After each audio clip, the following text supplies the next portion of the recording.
Welcome to this episode of our program Daily Debate. As usual, we will be discussing an important debate. Today we'll be speaking about the sixth summit of the African European Union that is taking place in Brussels.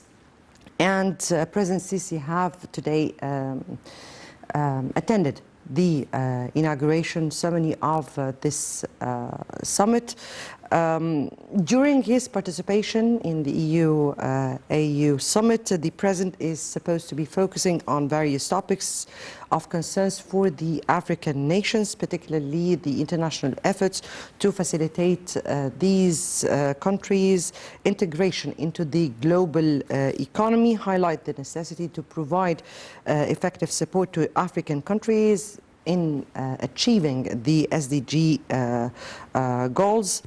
Also transfer technology to the developing countries, empower them to rely on renewable energy as Egypt will be hosting the COP27. The President also will focus on a number of other issues, health systems and vaccine production for the continent, agriculture, sustainable development, education, culture, vocational training, migration and mobility, supporting the private sector and economic integration, peace and security, which is also a very important issue that is supposed to be taking place, the climate change and the energy transition. All these are topics that the summit will be focusing on, and the President will be addressing those topics on behalf of the African continent at large, and definitely representing Egypt.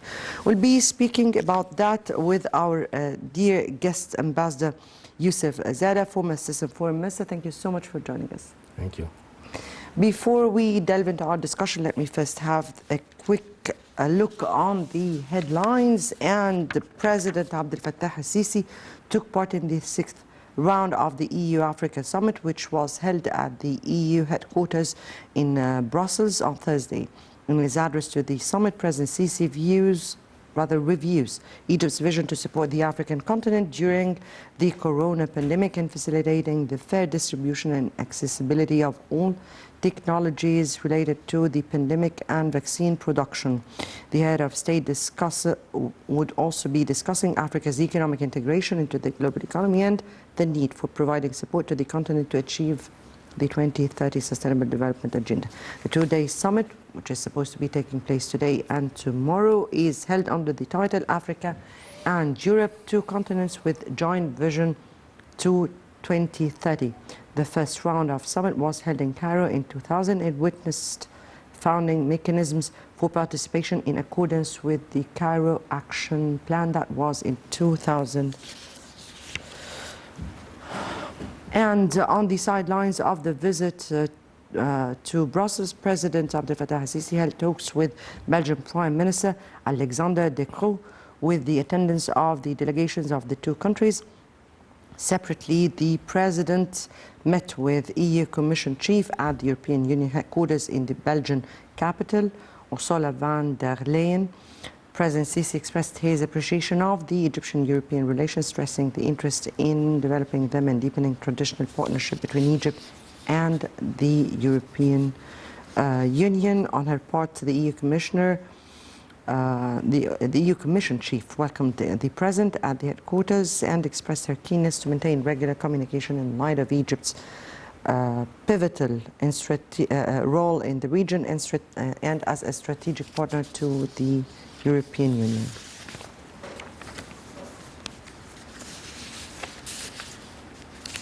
Right, before we start with our discussion, let me first take this report.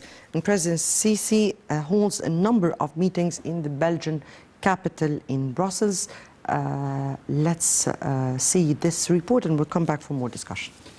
President of the European Commission Ursula von der Leyen emphasized on Thursday that Egypt plays a key and pivotal role that achieves balance regarding all regional issues, noting that the European Union EU places huge interest on such a role. These came during a meeting with President Abdel Fattah el-Sisi in Brussels, Belgium, where the Egyptian president is participating in the 6th European Union African Union Summit that is scheduled for Thursday and Friday.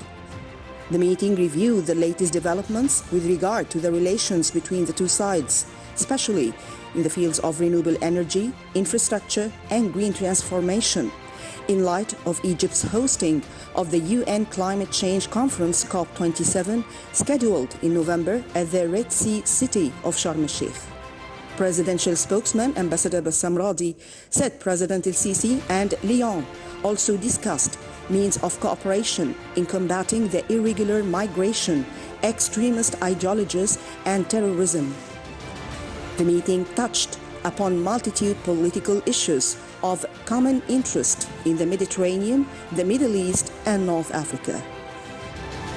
Lyon said Egypt is a key strategic partner to the EU, stressing the Union's keenness to continue to develop cooperation ties with Egypt at various levels, given what the North African country represents as a fulcrum in the region.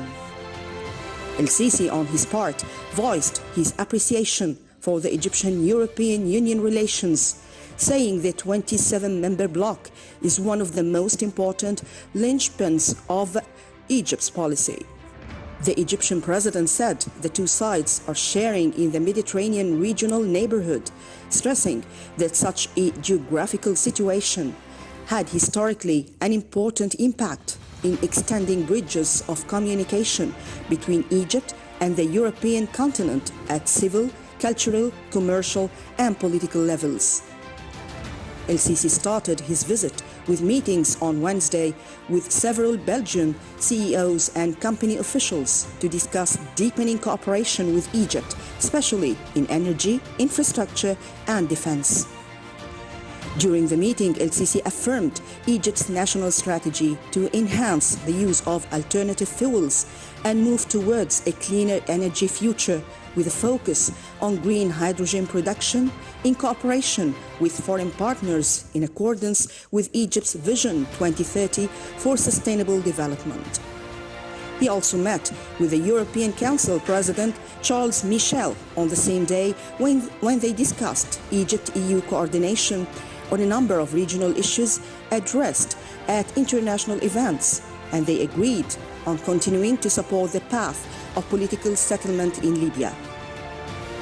Michel voiced appreciation for Egypt's efforts to combat irregular migration, praising Egypt as a successful model in the region in this regard under the decisive and wise leadership of El-Sisi. Michel also affirmed Europe's keenness to strengthen relations with Egypt at various levels, especially in light of Egypt's position as a link between the Arab and European worlds and the country's political significance regionally and internationally. Earlier, King Philippe of Belgium received President El-Sisi in the Belgian Royal Palace and lauded Egypt's pivotal role in consolidating stability in the Middle East and Africa. The king said that Egypt's efforts to combat terrorist groups over the past years have contributed to achieving security and stability in the region as well as Europe. Philippe added that Egypt has been able to stop irregular immigration from its lands to Europe, with officials affirming that no ship carrying irregular migrants has been allowed to leave Egyptian coasts since 2016. King Philippe stressed Belgium's keenness to develop the historic relations with Egypt in all fields in light of Egypt's current developmental progress, Radi said. El-Sisi praised Egyptian-Belgian relations and affirmed that Egypt looks forward to developing these relations on the economic and commercial levels by maximizing Belgian investments in Egypt. Right, welcome back, and let me again welcome our distinguished guest, Ambassador Youssef Zada, former Assistant Foreign Minister. I thank you again for being with us.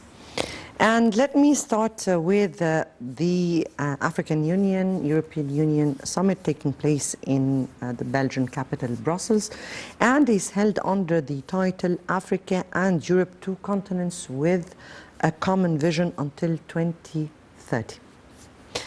How do you view the significance of that slogan? What does that reflect? I think our participation in that conference is very important. Well, we started everything in the year 2000 when we hosted the first ever summit of the European Union and the African Union.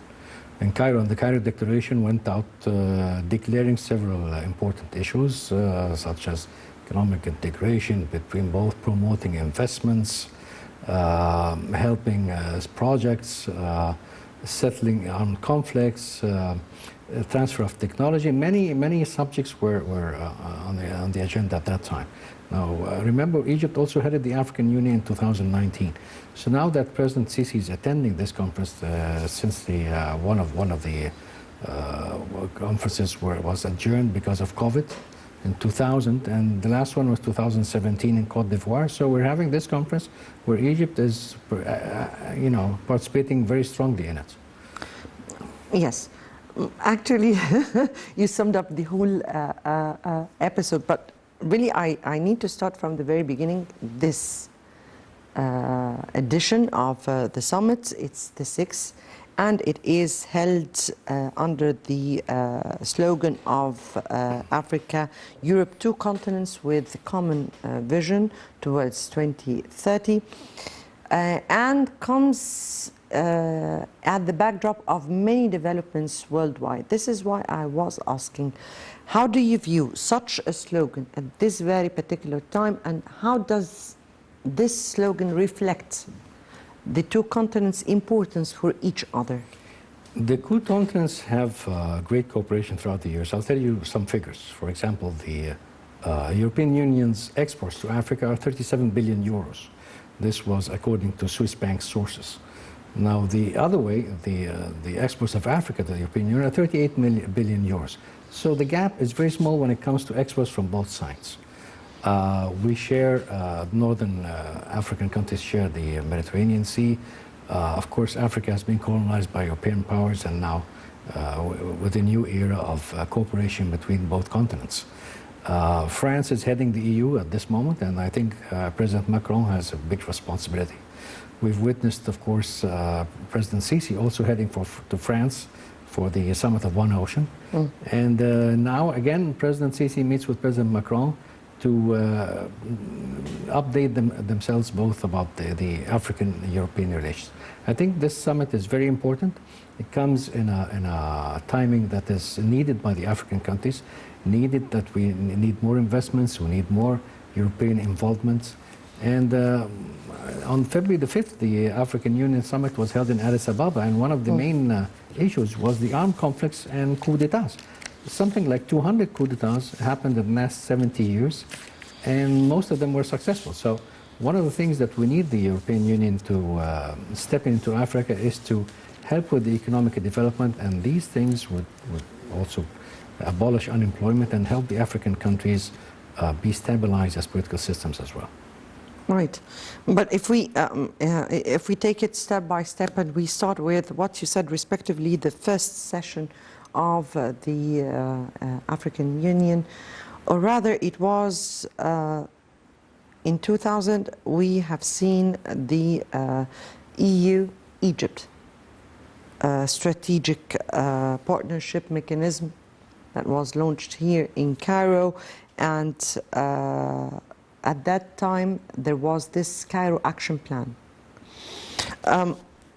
22 years after such a partnership was signed, then how do you assess how this partnership went on? And now I'm speaking about Egypt, the European Union, and the Cairo action plan that was taken as such. How do you view these steps that were taken during those 22 years?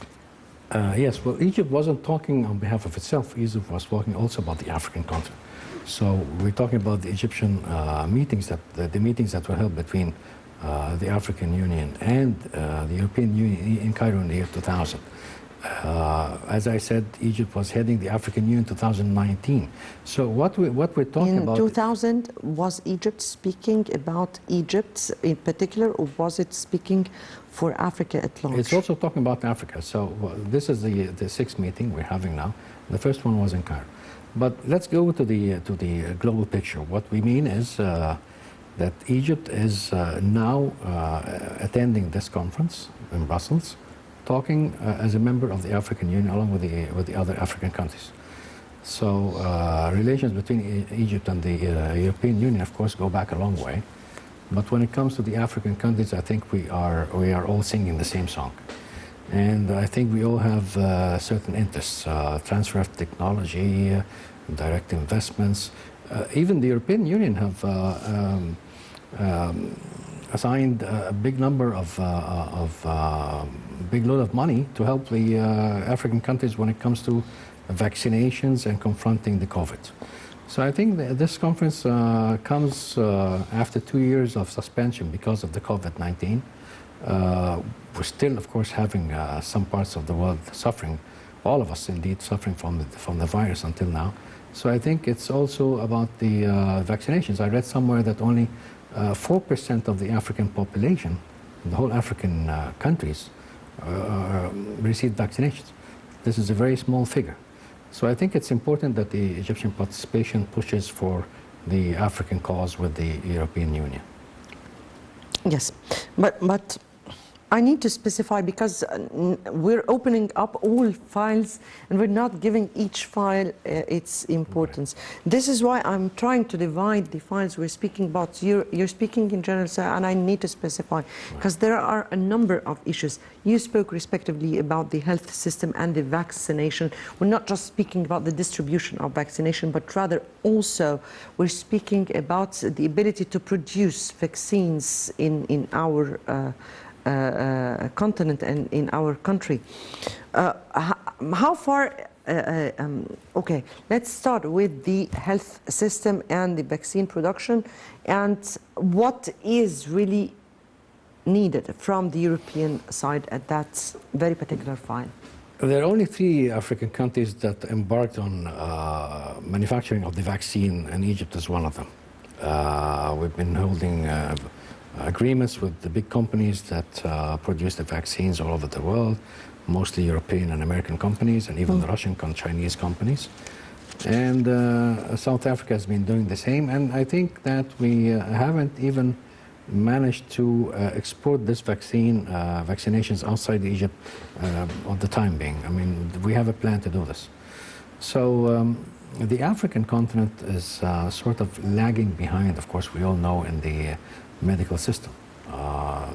The civil wars that erupt in some places of the continent, the coup d'etats that happen. Instability. Instability is always the theme of Africa, unfortunately.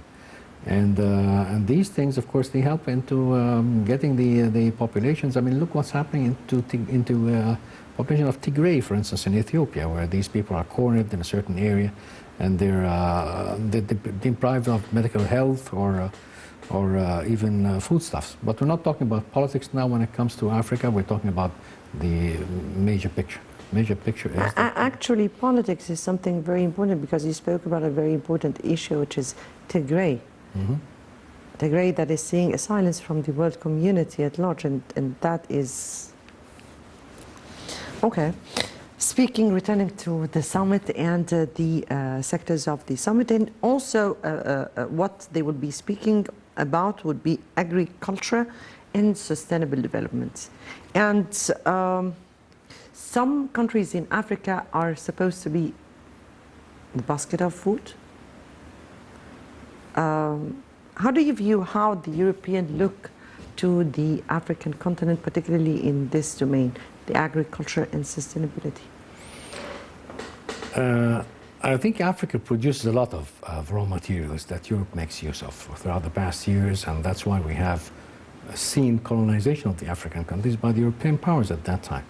So Africa have the important raw materials. It has the agricultural land, it has the herds, it has all the potentials of being a very productive continent that might be of use to its own population and then exporting to other countries, let's say the European continent. When it comes to agriculture, for example, yes, of course, the European technology and investments are needed. I mean, we're still lagging these things in Africa. We have some problems, of course, relating to the natural resources, desertification, water problems like the ones we're having with our neighbors in the south, us in Sudan. So there are sort of climate change, we're having erosion of the beaches. That is a sector in itself. That is a sector. So agriculture, I think, is very important that the African continents manage to produce its own foods and to avoid these sort of catastrophes that are happening in countries where African people are not they are suffering from hunger. When, as we spoke about agriculture and we spoke about sustainable development, then we must raise the issue of supporting the private sector and economic integration, the economic of Africa, or the integration of Africa into the global economy. This is what I mean. And that is very much needed if we are speaking about how to cope with the SDGs or the Sustainable Development Goals of the United Nations. So how do you view how Europe and Africa could really cooperate in order to fulfill such a need? Well, I think the European-African cooperation has been lagging to the reasons we just mentioned, you know, the instability in the African countries and all that. Now that France is heading the EU, I think they're embarking on a new policy. Now, France has declared 4 points that it's willing to be the main points of a strategy with the African continent. Number 1, help with the military side when it comes to Sahel area. Number 2, transfer of technology. Number 3, getting more investments. And number 4, helping into the governance.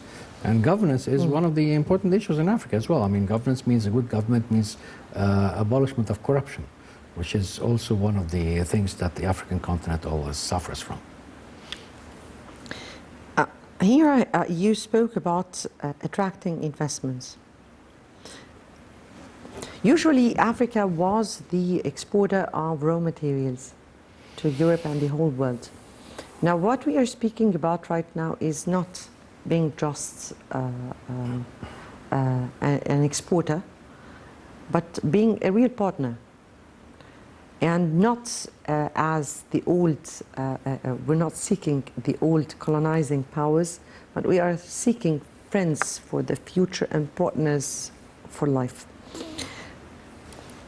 What kind of investments do we need in the African continent, and that Europe can really be of support to that? Yes, this is a very important question. But before I answer this, let me just tell you who's investing in Africa. The non-European countries. The major investor in Africa is China. United Arab Emirates. The United Arab Emirates is the only Arab investor almost. Also we have Russia, we have India. So we don't have actually European investments that are competing with these other countries' investments. Even the United States, there's a big gap between the Russian and the Chinese investments and the American ones. So what we need from the European Union is transfer of technology. And that's what investments are to be. I mean, you know, if you transfer technology, it means that you can open joint projects between European countries and African countries. It means you can have a branch of the company here and branch there. It means that you can cultivate the lands with the European technology that are not abundant in African countries. And also providing some loans for the African countries to help the farmers in the villages and all that. Eradication of poverty is one of the goals. As you know, 2030 is a goal of eradication of poverty as well in the whole world. So if we talk about cooperation when it comes what is needed by the EU in Africa, I think the transfer of technology, even the transfer of education, which was also one of the points that France was talking about earlier. Actually, it's one of the points that will be discussed during the summit: education, culture, vocational training.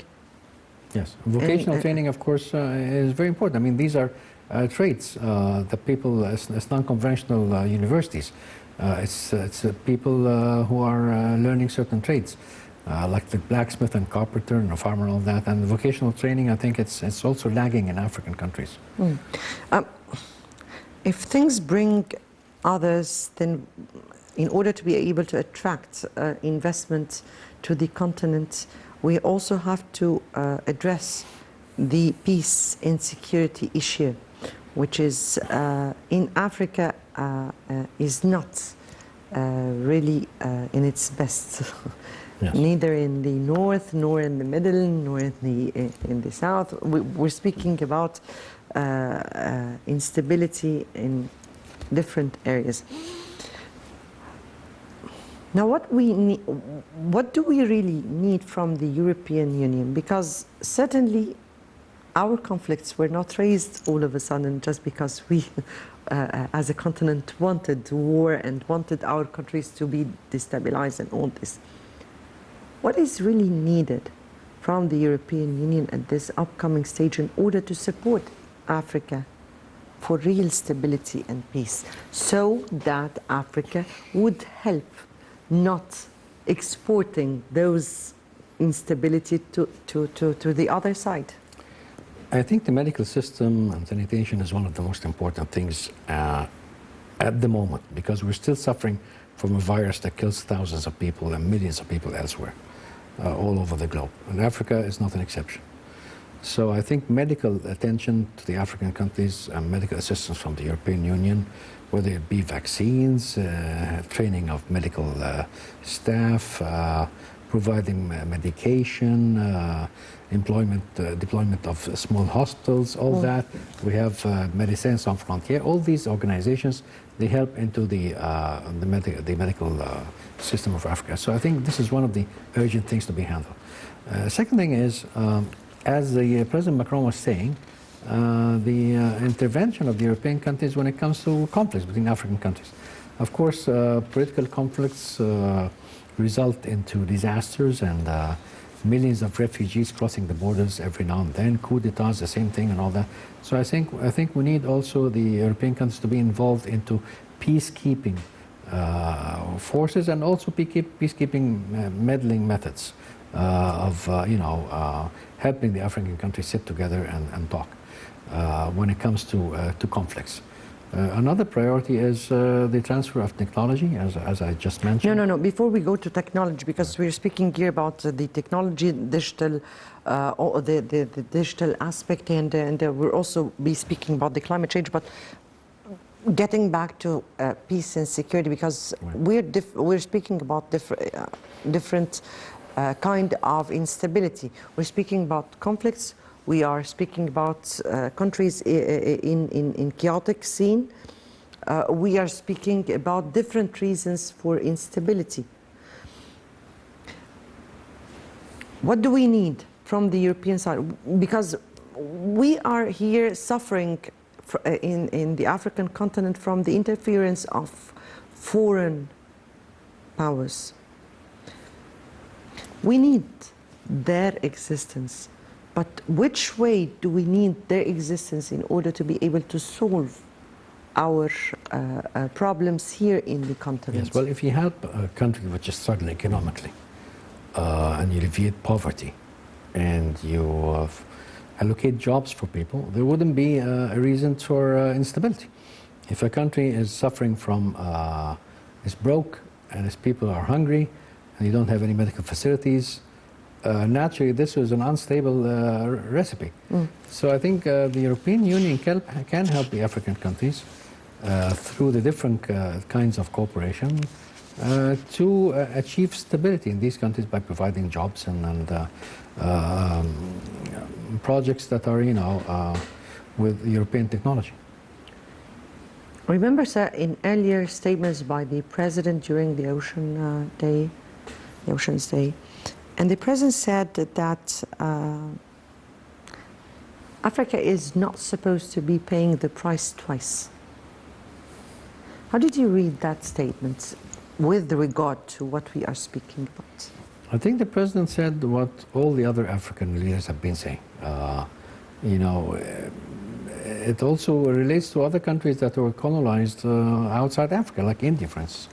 I mean, if you're suffering from intervention by superpowers and they take your resources and leave you in poverty for years, then you gain independence and then you're left alone struggling to try and be a developed country. It's not easy, so you should be getting some compensation at least from these powers that were taking advantage of your country at one time or another.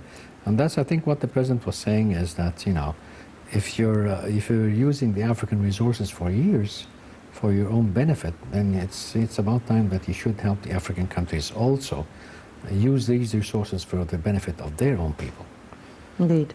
When we here, the president was not just addressing the issue of instability, but or the colonization and the colonizing power decades ago, but he was also addressing the climate change issue. And climate change would be a very important topic on the agenda of the summit of this year, or the African Union, the European Union summit. Here we are aware that Africa is the least continent who is really contributing to climate change. Yes. And you spoke about desertification, and you spoke about the rise of temperature, and you spoke about the rise of water and the issues of water. How far do we need a kind of law, or a kind of an international law that really would serve a kind of collaboration or cooperation among all countries or all states, their commitment, their obligation to such a law, in order to be able to help each other? Because we are two entities. One is contributing immensely to the pollution and the climate change threat, and the other side is just bearing the brunt. Yes, quite right. Africa is, of course, one of the least places that emit emissions to harm the globe with pollution. And hence COP27, of course, is addressing that. I mean, since you are polluting the whole planet, and we are just the victims, so we need you also to help us in our problems when it comes to the climate change. Help us in what way? This is what I'm speaking about. I think we were heading towards erosion of the shores, and this is one of the climate change effects. And I remember the president today and yesterday met certain Belgian companies that are specialized in the eradication of erosion when it comes to shores. And it's one of the things that we suffer from in the Mediterranean shores. So the climate change, of course, is one of the main reasons. Remember, we were talking all the time about the delta being, you know, swarmed by the seawater after 50 or 100 years from now, with some reports being very pessimistic about that.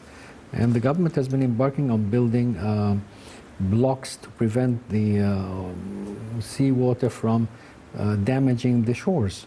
So I think this is it's related with the COP27, that, you know, the change of temperatures in the North Pole, and these huge blocks of ice that raise the water levels, and the rise of temperature also, and the harsh winters and harsh summers we're having. All this is a result of the climate change. And I think everybody will be addressing this in COP27 in Sharm el-Sheikh.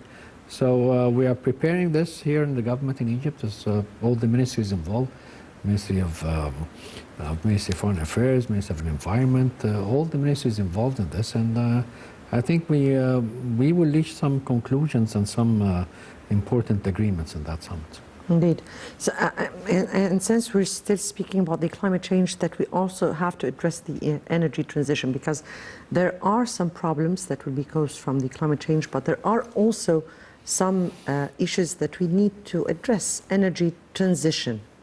And that is very important. We're not speaking now about the buildings and construction and how to turn our buildings and construction into zero gas emission.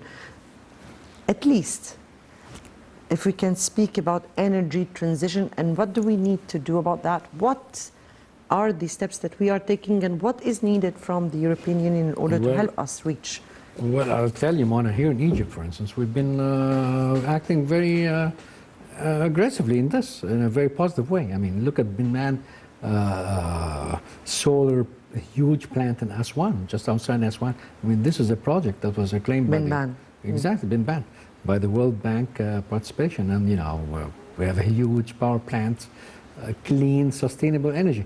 So I think the name of the game is sustainable energy. And we've been also working with the irrigation to purify the water 3 or 4 times, recycling of the water. This is also one of the things that water is one of the resources of energy as well. We have hydroelectric power, like the ones in the high dam. So Egypt has been working on sustainable energy when it comes to solar power, wind mills. We've been seeing a lot of them also along the Red Sea area. Red Sea coast, and from Hurghada to Safaga southwards, if you travel by car, you see thousands of these windmills. And I think also protecting of the shores has been also one of the things that, you know, you're helping your irrigation. You know, you have new projects for increasing the reclaimed land for agriculture. You're having also fish plants. So all these are related to the energy, because, you know, if you save energy by increasing your cultivated area, the water supply and all that, it's some sort of, we've been heading, I think, the right way in all this. If I may speak about relations between both areas, the African continent and the European continent, and why would the European states see our mutual relations and cooperation a kind of win-win situation for both sides? The cooperation between the African Union and the European Union? Yes. Yes. Why would the European Union see those relations as a win-win situation for both sides? I think, as we've mentioned, sometimes the climate isn't very encouraging for investments. And by investments, we mean the cooperation in several fields, you know, like transfer of technology, transfer of funds, help eradicate poverty, even trade between them. What I really mean here, yes, we need all that. We need these issues to cooperate on. But why would the European Union understand or take really into consideration Africa as of great importance, particularly at this very particular time, when we are speaking at many developments that are occurring worldwide, but at the same time Yes. in Africa as well? I understand your point. I think the main reason is Africa is the biggest market after Asia. And President Sisi was saying this 2 days ago, is that, you know, since the African markets are going to be open, then we know we are open for investments and trade with the others. And the European Union knows this. It knows that the African markets are there, more than 50 African countries in Africa. So it's a huge market, something like more than 1 billion customers. So I think the European Union realizes the importance of Africa, not only strategically, where it comes close to it's the southern part of Europe, but also because of its history with European countries. I mean, each European country had one way or another relations with Africa at one time or the other. We're talking about Spain, Holland, Portugal, Britain, France, Italy. Most of these countries had their share of history with the African countries, and I think now they're looking at the African countries. Even Germany, with the German schools, you know, we heard the German officials talk about the German language being spread upon some African countries, including Egypt, with something like 400,000 Egyptians speaking German. So I think they look at Africa as a market and as a huge potential for investments as well. When we speak about market, we have to speak about also stability. So how would this African stability reflect on European stability, which is part of this win-win situation we are speaking about? This would bring me back to our foreign secretary's, foreign minister's press conference with the German foreign minister when she came here 2 days ago. Remember when we were talking about human rights, we're getting out of context a little while, but we're heading back to the main question. And we were talking about Germany putting some regulations for human rights in some countries, and Egypt was talking if this was related to German arms supplies to Egypt.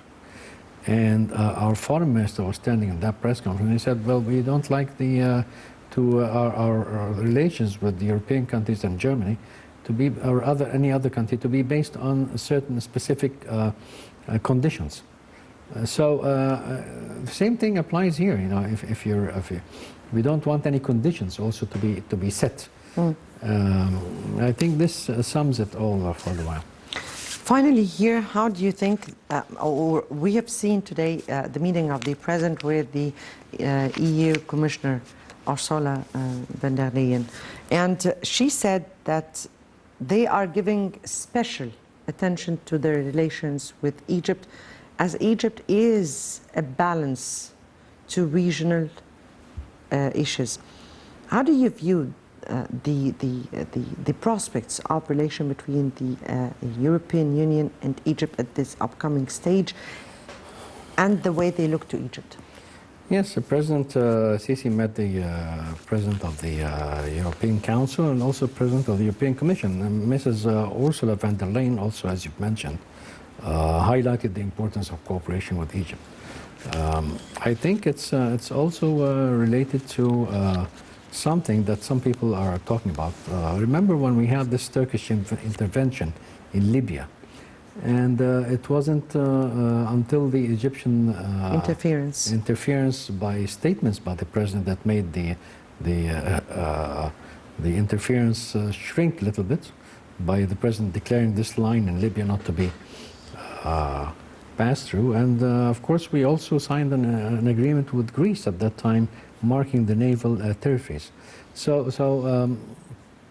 I think the European Union knows the importance of Egypt. With COP27, Egypt took also the presidency of that conference, because the whole world knows what we're doing here when it comes to sustainable energy and green hydrogen and all that, and we're embarking on these projects to help reduce pollution. Yes, indeed. That is because Egypt would be one of the most affected country by the climate change. And unfortunately, my time is out, and I have to end it here. Ambassador Youssef Zada, former Assistant Foreign Minister, thank you so much for being with us tonight. Thank you for having me. Thank you. And I guess the summit will be resuming tomorrow, or will continue today and tomorrow. On Sunday, we'll be updating you with the outcome of this summit. And up till next Sunday for another debate, it's good night.